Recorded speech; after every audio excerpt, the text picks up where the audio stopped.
Hello everybody and welcome back to Handsome German, the only show on the internet, and tonight, and usually I record these in the morning, but tonight I have the very distinct pleasure, and I know I say this a lot recently, to be talking to you about Inscryption.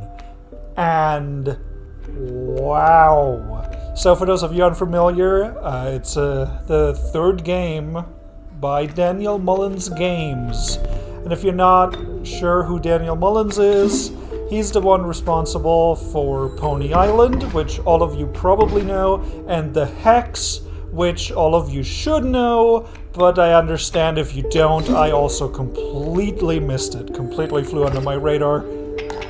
Both of which are incredible games that not only are amazing games, but also have several layers of extra game to them that go fucking wild. Like, I finished Inscryption yesterday, yes, I finished it yesterday, and I very deliberately put a question mark next to me saying that I finished the game, because I got to the credits, but there was a hell of a lot more game going on even then. I cannot believe that I'm saying this, but somewhere in the lore of Inscryption, Adolf Hitler got involved. I don't even know how yet, because the ARG has not progressed that far. And while I personally am not sitting down to crack codes because everybody else on the Discord is so much better at it than I am, because they've done it before, so I just kind of go with it, you know? I just kind of read along as people figure stuff out, and it's cool. It's really cool. Now, what is Inscryption? At its core, Inscryption is a card game. It is fairly simplistic in terms of mechanics, but can offer a surprising amount of depth in terms of strategy, deck building, and card customization, which is a very powerful feature in this game, because as you can see, at some point during this footage, for example, I infused one card with the ability of another, making it so that Stoat, in this case, could be sacrificed as tribute to summon a stronger monster without actually dying. So that is crazy overpowered. Usually that ability is reserved for cats and other terrible cards. So that's cool. In most of the advertising, including the Steam page, you're going to have seen this act of the game that I am showing you right now. Now, I do think for the, I believe, $18, you do get a very strong roguelike deck building game, the likes of Slay the Spire, definitely the most popular one, of course, with a couple of very unique twists to it. For example, everything exists in the game world. It is ironically not gamey at all, in that the UI actually physically sits on the table. You see on the left the scale, which is central to basically everything in Inscryption, where every time you deal damage by having one of your cards auto-attack your opponent directly, weight is added to their side of the scale, and when you take damage, the same weight is added to your side of the scale. Which is interesting, because unlike other games like Yu-Gi-Oh! Or Magic, where you win as soon as one of you went from 20 to 0 or 1,000 to 0, in this game you win when you're 5 points ahead of your opponent. And that creates a lot of really interesting bits of strategy where sometimes offense is the best defense. Sometimes if you're not able to stop a flying enemy from attacking you directly, it might make sense to just set up your own attacker with the same power to just continuously push the balance back and forth. And I think the scale here has a nice little element of thematic appropriateness in that, in terms of game design rather than storytelling, a lot of this game is about the balance to be struck in designing a card game in this case. You may have already noticed from just looking around the room, you've probably never played a card game where you can just get up in the middle of the game and then look around the room and solve weird random puzzles. You've probably never done that because I don't think it's ever been done, and it's a great idea. It's a very interesting and strong part of Inscryption to constantly loop the gameplay and the environment back into itself, as well as the story and the mechanics that keep expanding as you progress to different acts of the game. I originally thought that the game was too easy to break, since, for example, you can infuse a card that has 3 attack with an ability that allows it to attack twice, which means that as soon as you play it, you're probably going to deal 6 points of damage to your opponent, which, you know, pushes the balance by 6 towards them. And if you manage to play that card on your first turn, which with certain combinations of other cards, you can guarantee that you can play this card every time on your first turn and just steamroll through the entire adventure.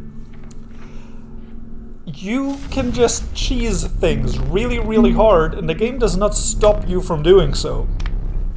There are very few restrictions. There are very few cases in which the game goes, no, this combination is too strong. You know, like how in Pokemon, like you can't have, what is it, Meryl learn Belly Drum and Water Jet or whatever those attacks are called, because that would be too strong, because it would deal too much damage and always hit first.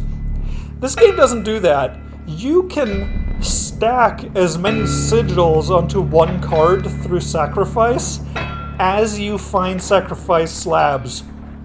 You can jam everything into the same wolf and make that wolf so ridiculously overpowered that it can wipe out 3 of your opponent's cards in a single turn, and then still be there to do the same thing again next turn. And that is awesome. And it was a little worrying at first, I have to admit. I thought, the balance just isn't there. But it turns out that that is very much intentional, and actually makes the game probably very enjoyable to speedrun, which I don't really get into speedrunning because, you know, I have shit to do, but it could be a lot of fun. I have complete faith in the speedrunning community picking this game up and just breaking it in the most beautiful ways imaginable.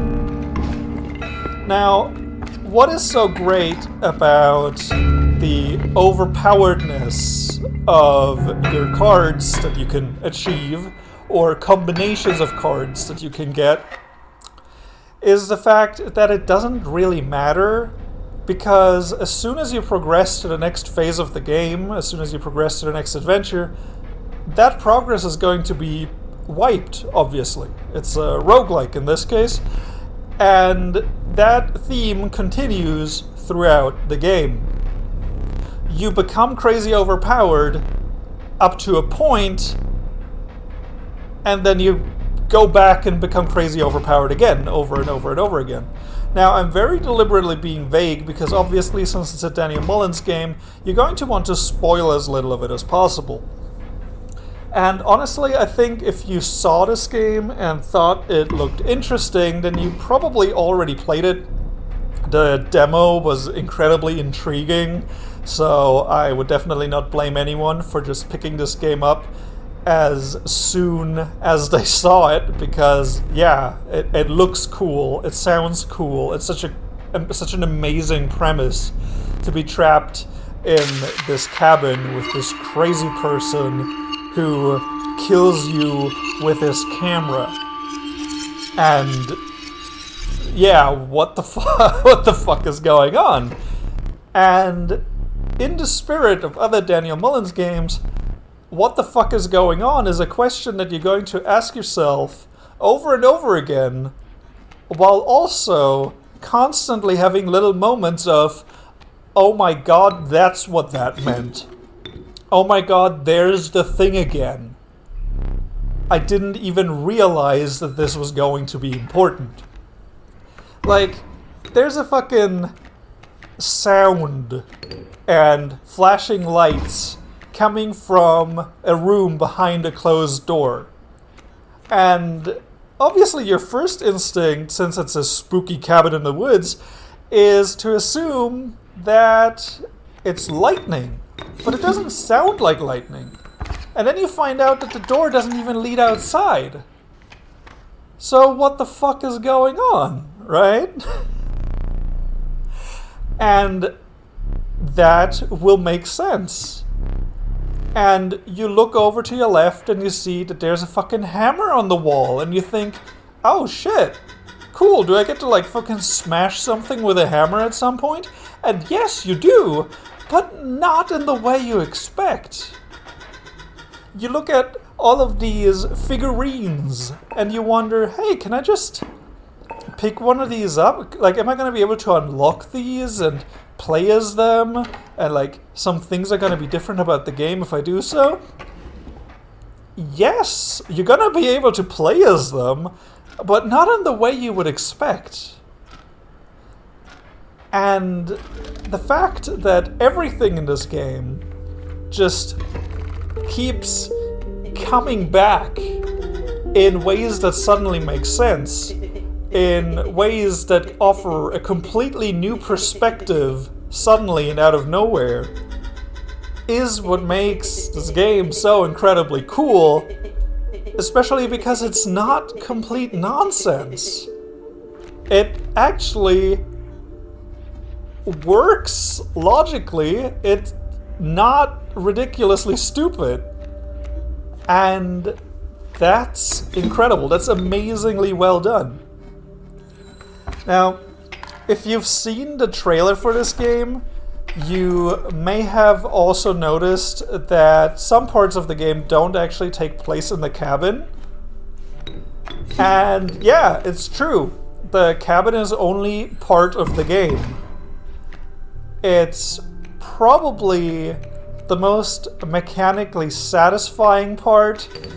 I think Chapter 1 and Chapter 3 are my personal favorites, although Chapter 2 also has a couple of incredibly strong moments, and especially in terms of gameplay going for it. And it's very much a game for people who love card games and video games. Something that I didn't know about Daniel Mullins, because I rarely look into what people do in their free time or in their past, because I like to just focus on the actual game that they've created. Yeah, looking into stuff that he's made in the past, it becomes very apparent that yes, he really likes card games. And it shows. Because nobody who doesn't absolutely adore card games, nobody who hasn't played Pokemon the trading card game on the Game Boy Color, and yes, I am 100% sure that he's played it. There's no way he hasn't. Yeah, that's... Oh, I'm getting a little... It's starting to become really difficult to talk more about the game without spoiling the big stuff. You know what I'm saying? And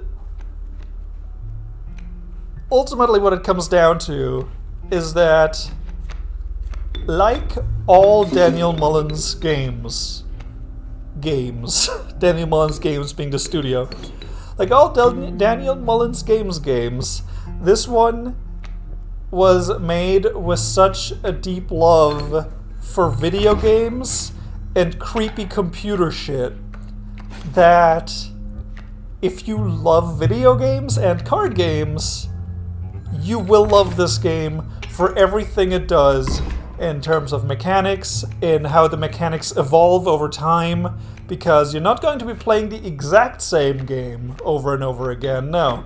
You're going to play a very similar game over and over again, and every single act serves as a tutorial for the next. And if you like very unsettling atmosphere, if you like a borderline deranged sense of humor that plays with your expectations of both card games and video games in ways that you have never seen before, then you're going to love this game. If you want to see stuff done that only video games can do, only video games can reach out through the screen and chokeslam you into the table, which, you know, is probably the intention of every single Daniel Mullins game. Yeah, like, if I had to prove to someone that video games are art, and they've played games before, but they've only ever been into, you know, FIFA and Candy Crush or whatever the fuck, you know, just casual stuff, and they're like, no, I mean, video games are fun toys, and I'm like, no. Let me show you some shit. Let me show you something that is going to make you go, yes, I understand now what video games can do that nothing else can. I hate being this vague, but I don't want to spoil anything. Go, if you can afford Inscryption, you should probably just buy it right now. Give him some money, so he can get a whole damn team and make the biggest, most mindfuckiest game ever. He could become the next Kojima if given enough money and resources. And I'm 100% serious about that. Except, like, he would be better at writing dialogue. It would be amazing to just keep supporting him and the people around him, the artists that he hired, the composer, sound designer, to just keep throwing money at them to see what crazy, amazing, beautiful, cry a single tear, be happy that it happened shit they're gonna get up to next. Obviously, if $18 seems a lot for just a roguelike card game, once again, I assure you it is more than just a roguelike card game.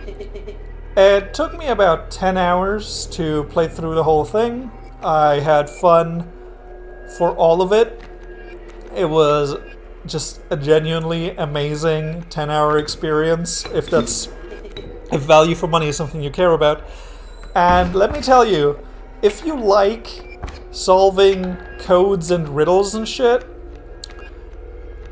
this game is more than 10 hours. This game is 5 months of your life, probably. It's already too late to get in on the ground floor for the ARG. Like, by the time I finished the game, people were already past a point where I would have really liked to be there for, but oh well. Oh well, it's my own damn fault. Yeah. It's the Undertale of card games. It's the Metal Gear Solid 2 of indie games. It's the blankety blank of blank. That's terrible. That's awful. No. Fuck. Fuck it. You get it. All right. That's all I have to say. I just wanted to let you know that the game is very, very, very, very, very, very good. It's, as a matter of fact, incredible. It is the coolest game I've played in a long time. I don't even remember a game. You know what? Yeah, no, I think like the last time a game had me going, what? That much was probably Undertale. So this is up there with that in terms of writing, presentation, mind fuckiness. It's up there. Go play it. Thank you very much for watching. I am going to probably talk a little bit about the Nintendo 64 games hitting Nintendo Switch Online next. I'm probably going to mostly complain about how shitty playing Star Fox 64 feels with Joy-Con. Because, you know, of course the N64 controllers were sold out by the time I, like, fucking got out of bed that morning. What else? There's an Asterix game coming out in November that I am very much looking forward to. I don't know if it's going to be good, but I know it's gorgeous. The art is amazing in that game. So if any of that sounds good, or you would just like to be updated every now and again on some games that I thought looked cool, or some games that I happened to get a review copy for somehow, make sure you subscribe to the channel, Handsome German. And yeah, I hope you have a lovely day. I hope that if you were on the fence about buying Inscryption, you just go do it now, because your internet dad told you that you should that you should play it. So that's all from me. There's a cat stomping on a plush dinosaur book. Hey boyo. I will see you next time. Thank you.